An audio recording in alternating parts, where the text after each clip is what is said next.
Right, so there's my new shiny toy. It's got a nice depth setting.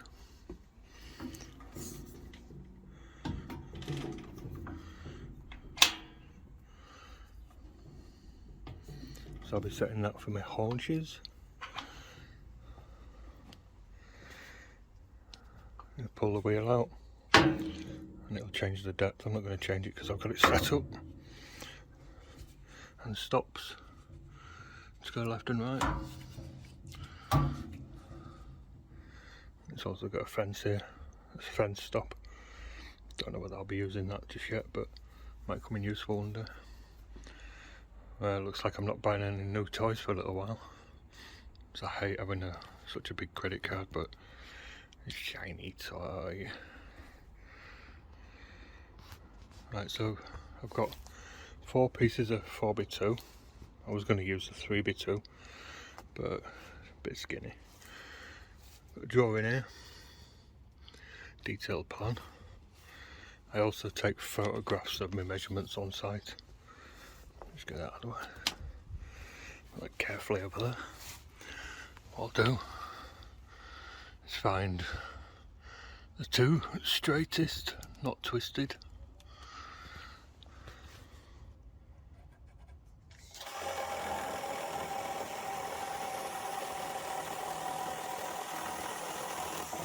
I picked the best, the straightest I could find, but still got a little bit of a bending.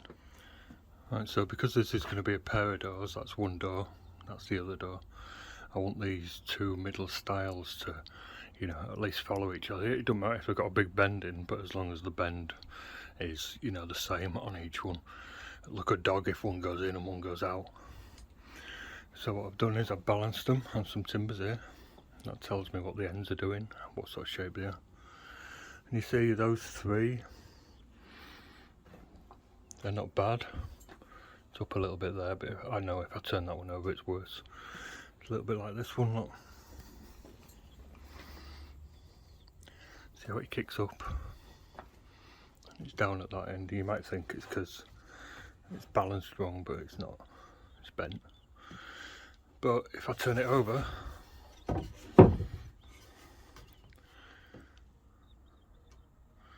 see, that's a lot better. See how they're all pretty much flat. So what I'll do is find my pencil. I mark this one. 1, 2, 3, 4. Then my rails are going to be inside here, so I'm not doing through mortices, I'm doing stop mortices, or what you're going to call them, pocket mortices. I like having that clean, you know, clean edge on the outside. So anyway, I'll stand that one up like that one up like that. Now I can mark where my mortices are going to go. Right, so I've marked all that out, so I've got 20mm haunch. So I'll just put a little H there. Haunch is there, that's going to be stepped like that. Haunch is there to stop, you know, if I made a full mortise and then cut this horn off the end, you're more like a saddle joint, a bridle joint, you know, your tenons, you know, might drop out. So you just put a haunch in, that sort of increases the length of the tenon, you know, rather than just being a little stubby tenon like that. It gives you the full width of the tenon, but it also leaves that block of wood in to stop your tenon coming out. And also, if your doors shrink, I ain't got anything to show you, but if your doors shrink, imagine that's a tenon through there and your doors shrink, you don't get that little gap where the haunch is, you know, you don't get a little gap there, so it helps fill up, you know. Anyway, right, I'm going to cut these down to about, these are 95mm timbers, so I'm going to cut them down to about 75mm. And then use star dowels again like I did on the gate that I showed you. These are going to be half. I'm going to rip some 4x2 down, so they're only going to be one-sided tenons. In here, just get me square. In here I've got my tenoning jig. Years ago I did make one where it just a board on here, but imagine that's my jig. When you've only got a base that big, you get a little bit of wobble like that. Having a nice wide base like this, you know, keeps that solid. So you can set it up right. If I take that off there, actually you can see I've got some packers there. So when I made this, I wasn't too worried about how square this bit was. You know, I could always pack that to get it right. This little knob lets me adjust it. You see I've got little pencil marks there, so I can micro adjust it, because my fence, you know, it's a bit stiff. And just like any machine, you know, my planer, saws, anything, you can set it up as square as you like. You see this one's out. It's how the final, you know, how the piece of wood finally cuts, you know, in the end. When I was setting this up, I put a couple of tram lines on the wood, you know, like that. Put it in there, and as long as it cuts parallel, as long as it cuts your tenon straight, doesn't matter how perfect you make it square, it's how it cuts in the end. Anyway, I'll show you that when I come to it. So I've got just a couple of test pieces here.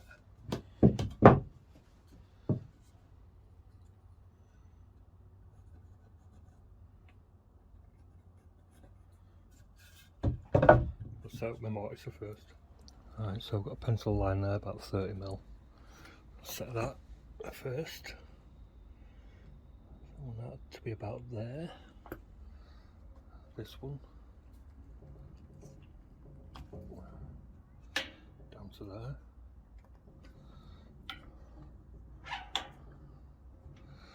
And I want that to go to about there, which is right. It says that I should put a base on here, you know, a ply base or something, but I'm not going to do that right now. That'll do. How deep is that? Let's just see.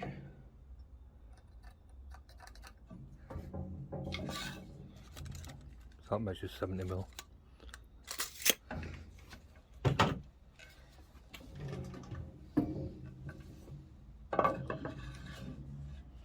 So now I can put that somewhere in the middle.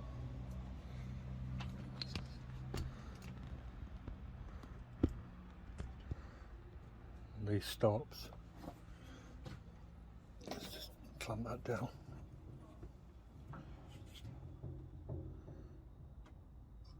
I line that one up with that.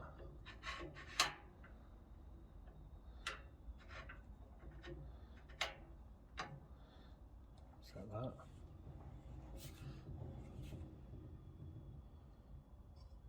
Line that up with that. Set that.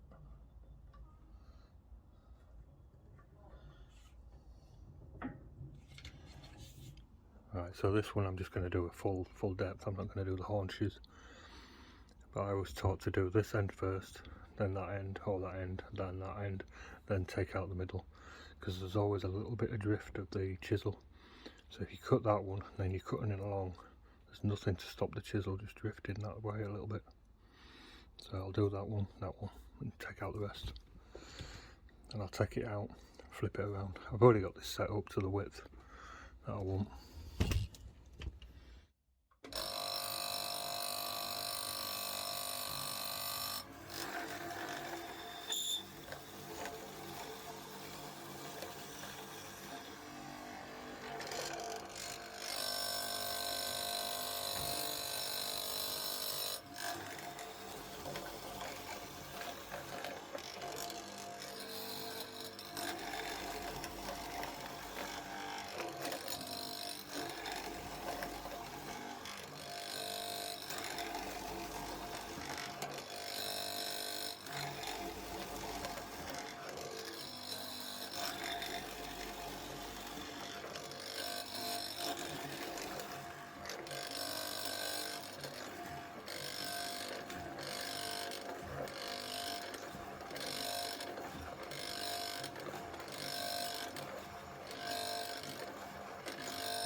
Excellent. So now I'll set this thing up. Right, so I need to know the depth of that. I know I set it at 70mm, but I put that in, make a pencil line. I can measure that, and it is about 70mm.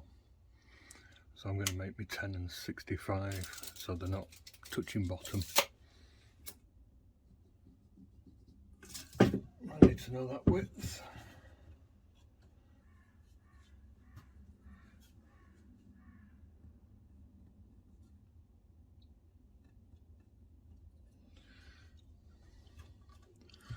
So I've got that width, just that width. Right, so I've got my depth set to what I marked off my mortise. Distance and a stop settle. I think I need to make a better one. I'll do that when it comes to doing the real thing. For now it'll do that.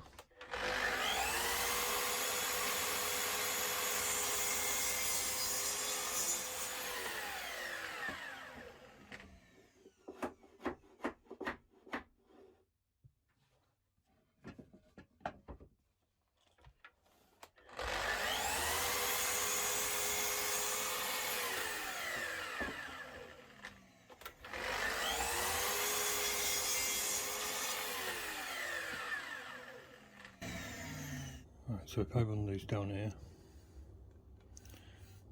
a bit short on that. But like I was saying, what's important when I cut this is that it's parallel to this pencil line. Don't matter how square you set it all up, it's how it cuts.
Closer than I thought. See how clean and neat that is. A little bit tight for my liking. You got to leave a little bit of room for glue, otherwise you're just pushing the glue off. So I'll move it in just a fraction.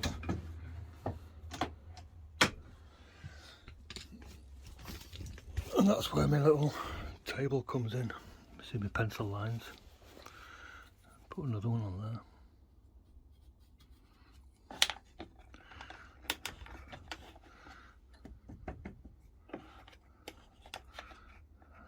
A bit more.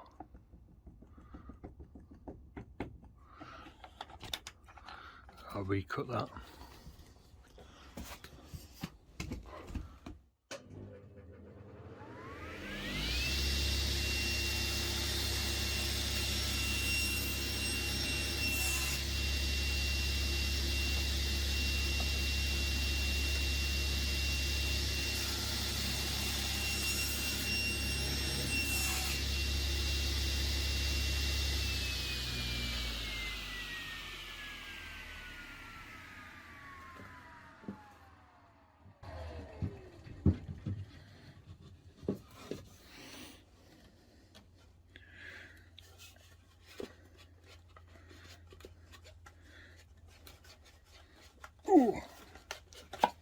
still a bit tight. Sometimes you're better off cutting a new one, because I'm just taking a fraction off, and that's a nice new sharp blade, so I'm not worried about it, but it's quite a good one, quite a stiff one. But if your blade's a little bit blunt as it's cutting, it'll kick away, and it won't take that, you know, fraction of a millimetre off.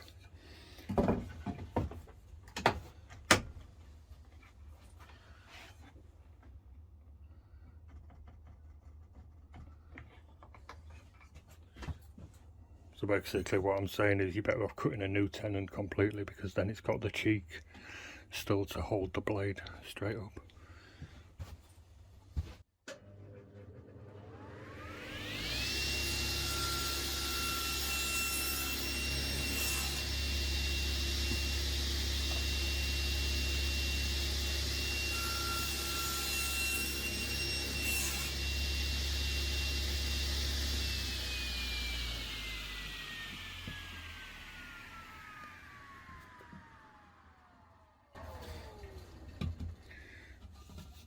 I think it's tight in its width now.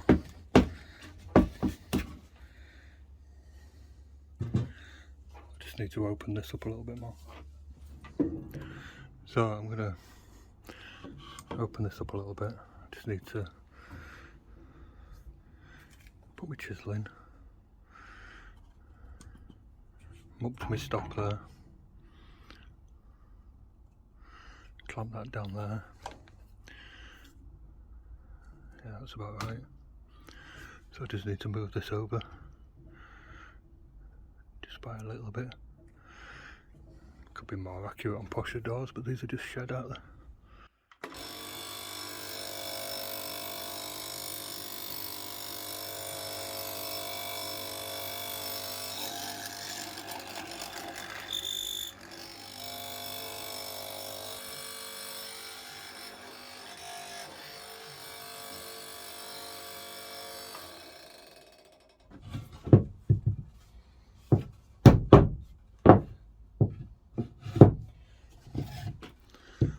A bit loose actually now.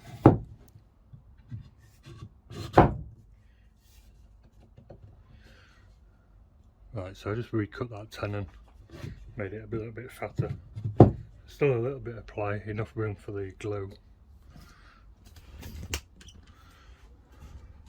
So there's still just a little bit of play, enough room for the glue. And I don't mind this gap on either side, same again.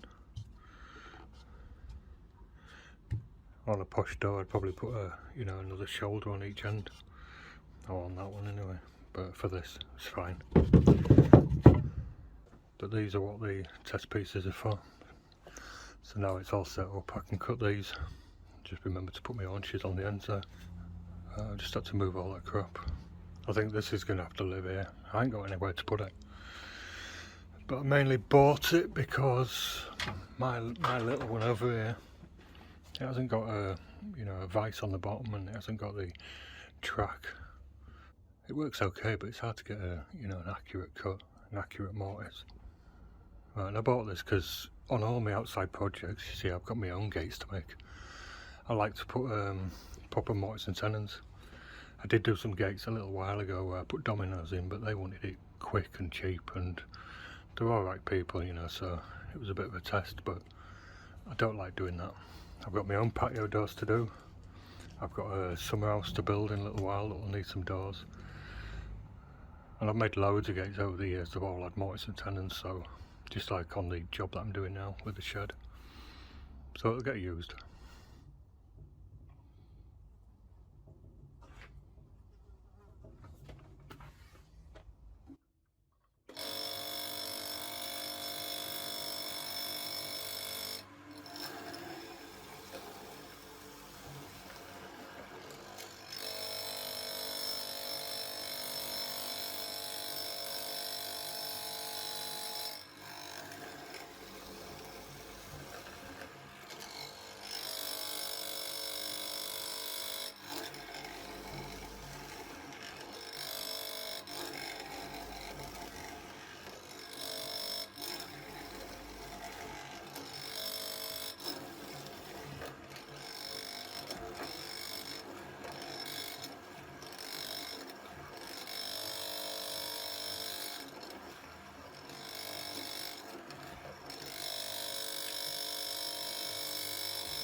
I don't know if you can see how much I'm taking off on this pass. Not much, but by spinning it round and just taking a fraction off this back edge, it means that my mortise is exactly in the middle. But I didn't want my mortise any thicker, or not much thicker than that.